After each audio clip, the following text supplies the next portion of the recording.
ଲୁଙ୍ଗି ତଳେ ମଶାରା ଚାଲାକ ହେଲେଣି ବାଟ ଦେଖି ଦେଇଛନ୍ତି ପଶି ଯାଉଛନ୍ତି ଆଉ ବାହାରି ଆସ ପିଲେ ବାହାରି ଆସ ପର ଜାଗା ପ୍ରଭୁ ବହୁ ସିଦ୍ଧାନ୍ତରେ ଉପନୀତ ହେଲା ପରେ ଧାରା BT 36 କୁ ଆଧାର କରି ମୁଁ ଗୋଟିଏ ନିଷ୍ପତ୍ତି ନେଇଥିଲି ଏବଂ ଆପଣଙ୍କୁ ଜଣେଇଥିଲି କହିଥିଲି ପ୍ରଭୁ କିଛି ଦିଅ କିମ୍ବା ନ ଦିଅ କିନ୍ତୁ ଗୁଣମନ୍ତୀ ସ୍ତ୍ରୀ ଖଣ୍ଡେ ଦବ ଦେଇଛ ମଧ୍ୟ ମୁଁ ନିନ୍ଦିବିନି ମୁଁ ଆପଣ ଲୁଣ ଖାଇଛି ମୁଁ ନିନ୍ଦିବିନି ମନ ମୌନ ସର୍ବଗୁଣା ସମ୍ପୂର୍ଣ୍ଣ କିନ୍ତୁ ଦୁଃଖଟା ହେଲା ତା ଗର୍ଭଗୃହରେ କିଏ ଗୋଟେ ଛାତ ପକେଇ ଦେଇଛି ମାନେ ଆପଣ ବିଶ୍ୱାସ କରିବେନି ଜଷ୍ଟ ଟିକେ ଏୟାର ପାସ୍ କରିବା ପାଇଁ ସ୍କାଇଲାଇଟ ଖଣ୍ଡେ ମଧ୍ୟ ନାହିଁ କୋଳଟା ଶୂନ୍ୟ ହେଇଗଲା ଗୋଟେ ଆମ ଘରକୁ ଗୋଟେ ଏଇ ଛୋଟ ଛୋଟ ଏଡିକି କଟ ପିସ୍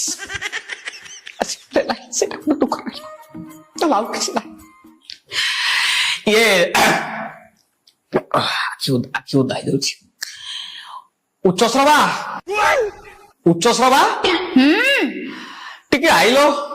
7 ବର୍ଷର ଦୁଃଖକୁ ଟିକେ ବଖାଣିବି କଣ ହେଲା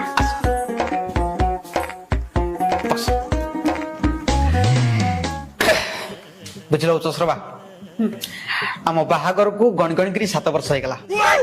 କିନ୍ତୁ ଏ 7 ବର୍ଷ ମଧ୍ୟରେ ଆମ ଭିତରେ କଳି ଝଗଡା ମା ଭଉଣୀ ବକାବକି ଅଛି ନା କାଇଁ କହିଲୁ କାହିଁକି କାରଣ ଆମ ଭିତରେ ବୁଝାମଣା ଅଛି এই 7 ବର୍ଷ ଭିତରୁ ମୁଁ ପ୍ରଥମ 2 ବର୍ଷ ବାପା ହେବା ପାଇଁ ବହୁତ ଚେଷ୍ଟା କଲି କିନ୍ତୁ ତମେ କାନ୍ଥାଡୁ ମୁହଁ କରି ଶୋଇଲ ଲାଜେଇ ଯାଉଛ ତମେ କାନ୍ଥାଡୁ ମୁହଁ କରି ଶୋଇଲ ମୁଁ ମନଉଣା କରିଛି କେବେ କରିଛି ମନଉଣା ନା କାଇଁ କହିଲ କାହିଁକି କାରଣ ଆମ ଭିତରେ ବୁଝାମଣା ଅଛି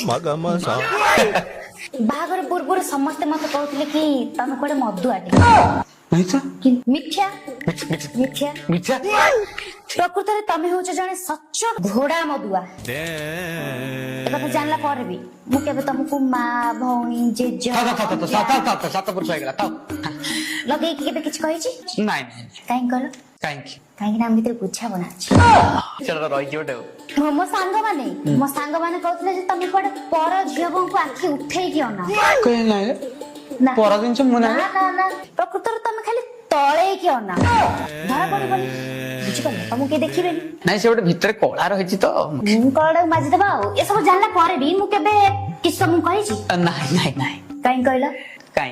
କାହିଁକି ନା ଆମ ଭିତରେ ବୁଝାମଣା ଅଛି ହଁ ସେଇଟା ସଫିସିଏଣ୍ଟ ଆମ ଭିତରେ ରହୁଛି ନା ସେଥିପାଇଁ ଆମର କିଛି କ୍ଷତି ହବନି ଏଇ ଦେଖ ଖାଲି କଣ ସେତିକି ମାନେ ତମ ବିଷୟରେ ମୁଁ ବହୁତ କଥା ଶୁଣିଛି କିନ୍ତୁ ବିଶ୍ୱାସ କର ତା କଥା ବିଶ୍ୱାସ କର କାରଣ ମୋ ସ୍ତ୍ରୀ ଉପରେ ମୋର ସେତିକି